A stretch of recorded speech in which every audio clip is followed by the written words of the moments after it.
जय हिंद दोस्तों, वंदे मातरम। आप लोगों से एक विषय के ऊपर बात करना बहुत ज़्यादा ज़रूरी थी और वो था कि किस तरीके से बंगाल में डायरेक्ट एक्शन डे के ऊपर खेला होबे की बातें की जा रही हैं। अब हमारे भारत में सबसे बड़ी समस्या ये है कि हमारे भारत में जिस प्रकार से इतिहास पढ़ाया जाता है वो इतिहास आज के समय में युवाओं को ये नहीं बताता कि भारत ने क्या कुछ झेला है और किस तरीके से उन चीज़ों से लड़कर भारत आगे बढ़ा है। सिर्फ इसी कारण से इस विषय के ऊपर आप लोगों से बात करना, एक चर्चा करना ज़रूरी थी। ऐसे में कि बंगाल में किस प्रकार की घोषणाएं हो रही हैं उसके ऊपर जब मैं इंटरनेट के ऊपर सर्फिंग कर रहा था तब मुझे ऑफ इंडिया के ऊपर शिव मिश्रा जी का एक अच्छा लेख मिला, जो लेख मुझे ऐसा लगता है कि मुझे आप लोगों के साथ साझा करना ज़रूरी है और उससे आप लोगों को भी समझ में आ पाएगा कि बंगाल में आखिर माजरा क्या है। डायरेक्ट एक्शन डे धार्मिक आधार पर भारतवर्ष के विभाजन की मुस्लिम लीग की मांग का जब राजनीतिक हल ना निकल सका तब जिन्ना ने घोषणा करी कि मुसलमान लड़कर पाकिस्तान लेंगे। डायरेक्ट एक्शन डे 16 अगस्त 1946 के दिन मोहम्मद अली जिन्ना की घोषणा का परिणाम था। जिन्ना ने कलकत्ता को इसलिए चुना क्योंकि बंगाल में मुस्लिम लीग की सरकार थी और हुसैन सोहरावर्दी बंगाल का मुख्यमंत्री था। दंगे इतने भीषण थे कि अनुमान के अनुसार पहले ही दिन करीब 4000 से ज़्यादा लोग मारे गए थे। जिन्ना, सोहरावर्दी और शेख मुजीबुर रहमान ने मुस्लिम लीग की ओर से बंगाल के मुसलमानों का नेतृत्व किया। ये जिन्ना के आह्वान का ही परिणाम था कि कलकत्ता के साथ साथ नोआखाली और बिहार में भी भीषण दंगे हुए।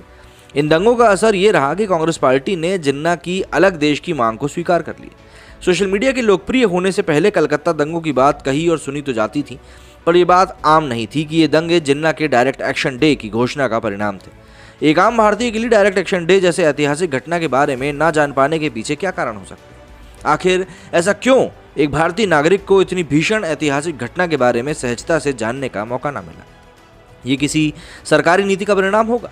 क्या इंडिपेंडेंस के पश्चात की कांग्रेस सरकारों द्वारा सांप्रदायिक सौहार्द बनाए रखने की आड़ में ये तय किया गया कि डायरेक्ट एक्शन डे जैसे इतिहास के घिनौने अध्याय को आम भारतीय केवल इसलिए ना पढ़ सके क्योंकि उन्हें पता चल जाएगा कि इन दंगों के परिणाम स्वरूप ही कांग्रेस पार्टी ने जिन्ना की मांग स्वीकार करी थी?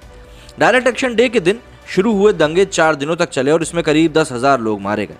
महिलाओं के साथ क्या हुआ ये तो सब आप जानते ही हैं, और जबरन लोगों का धर्म परिवर्तन भी कराया गया, ये इसका एक पहलू है। इन दंगों में हिंदुओं की ओर से गोपाल चंद्र मुखर्जी, जिन्हें गोपाल पाठा के नाम से भी जाना जाता है, उनकी भूमिका की कहानी बहुत प्रसिद्ध है। गोपाल मुखर्जी ने एक वाहिनी का गठन किया था जिसने इन दंगों के दौरान हिंदुओं की रक्षा करी, और वाहिनी इसी तरह से लड़ी कि मुस्लिम लीग के नेताओं को गोपाल मुखर्जी से खून खराबा रोकने के लिए अनुरोध करना पड़ा। आज भी गोपाल पाठा के बारे में सोशल मीडिया पर काफ़ी उत्सुकता पाई जाती है। आज के पश्चिम बंगाल की परिस्थितियां शायद गोपाल मुखर्जी की ओर एक प्रासंगिक बना देती हैं। इस घटना के बारे में कहा जाता है कि ऐसा अनुमान है कि जिन्ना की मंशा दंगे करवाने की नहीं थी, वो बस इतना चाहते थे कि उनके आह्वान के परिणाम स्वरूप शहर के लोग अपनी दुकानें और अपने कारोबार बंद रखें। ये बात किसी भी दृष्टिकोण से तार्किक प्रतीत होती है। सबसे बड़ा सवाल तो यही है, बंद या हड़ताल का आह्वान करते हुए कोई नेता उसे डायरेक्ट एक्शन डे का नाम किस मंशा से या किन कंडीशंस में देगा? अब जाहिर सी बात है किस तरफ से ये एक तार्किक बात लगती है। प्रश्न ये उठता है कि आज भी किताबों में ऐसा लिखने के पीछे क्या मंशा हो सकती है। सवाल ये भी उठता है कि 16 अगस्त 1946 का दिन हड़ताल के बारे में ही था, तो मुस्लिम लीग ने इतनी बड़ी रैली कैसे की जिसमें लोगों के नेताओं के ने भड़काऊ भाषण दिए? गोपाल मुखर्जी के बारे में आम भारतीयों को ज़्यादा पता नहीं है। ये अलग बात है कि वे साल 2005 तक जीवित थे। ऐसे में एक आम भारतीय के लिए ये सारी प्रश्न उत्सुकता का कारण बन जाते हैं। डायरेक्ट एक्शन डे के बारे में जितनी जानकारियां पहले थीं वे पर्याप्त थी। इस सवाल का आम भारतीय का उत्तर लगभग एक जैसा होगा। ऐसे में स्वाभाविक है कि यदि प्रधानमंत्री नरेंद्र मोदी 14 अगस्त को विभाजन विभीषिका स्मृति दिवस के रूप में मनाने का आह्वान करते हैं तो क्या गलत करते हैं? देश या पश्चिम बंगाल के नागरिकों का डायरेक्ट एक्शन डे के बारे में जानने का उतना ही अधिकार है जितना किसी भी अन्य ऐतिहासिक घटना के बारे में जानने का। पर सवाल यह है कि ऐसा क्यों है कि पश्चिम बंगाल के लोगों ने डायरेक्ट एक्शन डे जैसी विभीषण ऐतिहासिक घटना से कुछ भी नहीं सीखा? क्योंकि यदि सीखा होता तो क्या वर्तमान में सत्ता पर काबिज दल 16 अगस्त के दिन खेला होबे दिवस के मनाने की सार्वजनिक घोषणा कर पाती? क्या ये केवल संयोग की बात थी? खेला होबे दिवस मनाने के लिए मुख्यमंत्री ममता बनर्जी ने 16 अगस्त को ही चुना। आखिर बंगाल के लोग डायरेक्ट एक्शन डे क्यों नहीं याद रख पाए? ये सवाल इसलिए भी ज़रूरी है क्योंकि वामपंथियों की राजनीति संस्कृति को देखते हुए प्रदेश के लोगों को राजनीतिक तौर पर काफ़ी सक्रिय माना जाता है। आम भारतीयों के मन में यह धारणा है कि बंगाल के लोग राजनीतिक रूप से अपने प्रदेश के लोगों की अपेक्षा अधिक सक्रिय होते हैं। इसका एक संभावित उत्तर ये हो सकता है कि राजनीतिक रूप से सक्रिय होना और राजनीतिक रूप से अभिज्ञ होना सर्वथा अलग अलग बात है। डायरेक्ट एक्शन डे तो 75 साल पहले की घटना है। यहाँ तो लोगों को वामपंथियों द्वारा किया गया मीरा झांपी नरसंहार का ही पता नहीं होता, जो अपेक्षाकृत हाल ही की घटना है। एक आम बंगालवासी को आनंद मार्गियों की हत्या भी याद नहीं। ये कहने में कोई जोखिम नहीं है कि लगभग 4 दशकों की वाम राजनीति और राजनीतिक संस्कृति ने बंगाल के लोगों को बहुत कुछ याद करने से रोक रखा है। उसके ऊपर मुस्लिम लीग द्वारा पाकिस्तान बनाने की मांग को लेकर सीपीआई का दृष्टिकोण अब स्पष्ट रूप से सार्वजनिक हो चुका है। ऐसे में आश्चर्य की बात नहीं है कि बंगाल के हिंदुओं को डायरेक्ट एक्शन डे याद नहीं है। आम नागरिक के लिए डायरेक्ट एक्शन डे जैसी ऐतिहासिक घटनाओं को जानबूझकर याद ना रखना या उन्हें भूल जाना बंगाल की राजनीतिक संस्कृति के लिए कोई नई बात नहीं है। यह अलग बात है कि लगातार बदल रही राजनीति, नेताओं का राजनीतिक दृष्टिकोण और डेमोग्राफी में बदलाव के कारण आज ये महत्वपूर्ण हो गया है कि लोग ऐसी ऐतिहासिक घटनाओं के लिए अपने स्मृति पटल पर थोड़ी जगह खाली रखें। इसमें भूतकाल में हुई घटनाओं को संवारा नहीं जा सकता, पर इन्हें याद करके भविष्य में इनकी पुनरावृत्ति को लेकर सतर्क जरूर हुआ जा सकता है।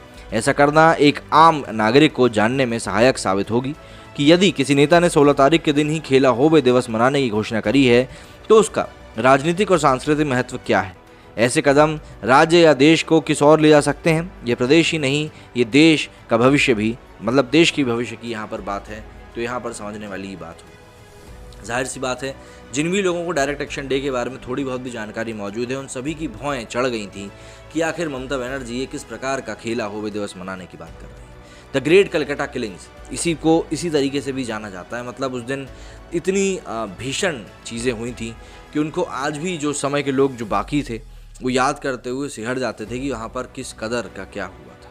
लेकिन बात वही होती है ना कि हमारे देश को के इतिहास को कुछ इस तरीके से तोड़ा मरोड़ा जाता है कि चीज़ें किसी एक विशेष इंसान के अनुरूप ही निकल कर सामने आती हैं, और तभी चीज़ें और ज़्यादा, मतलब मैं कहूँगा, बिगड़ती चली जाती हैं जब लोग उसी हिस्ट्री को मानने को मजबूर हो जाते हैं जो कि उनको बताई जाती है, या जो उनसे छुपाई जाती है उसको बिल्कुल मानते ही नहीं कि अरे हमने तो ऐसा पढ़ा ही नहीं है, तो संभव है कि ऐसा कुछ हुआ ही नहीं होगा। जबकि असलियत इससे पूरी उलट होती है। कई बार तो ऐसा होता है कि भाई हिस्ट्री से इंसान को कुछ पता ही नहीं होता कि आखिर हमारी हिस्ट्री में क्या क्या चीज़ें लिखी हैं। पर बात वही आ जाती है ना कि हमको सबसे पहले तो ऐसे लोगों की ज़रूरत है जो ऐसी हिस्ट्री को हमें बताने में मदद करें, और दूसरा ऐसे लोगों की ज़रूरत है जो इन चीज़ों के लिए खुलकर बोल सकें। लेकिन बात अभी भी पूरी तरीके से ख़त्म नहीं हुई है, क्योंकि ये चीज़ें एक बार फिर से सर उठा के आगे की तरफ बढ़ने लगी।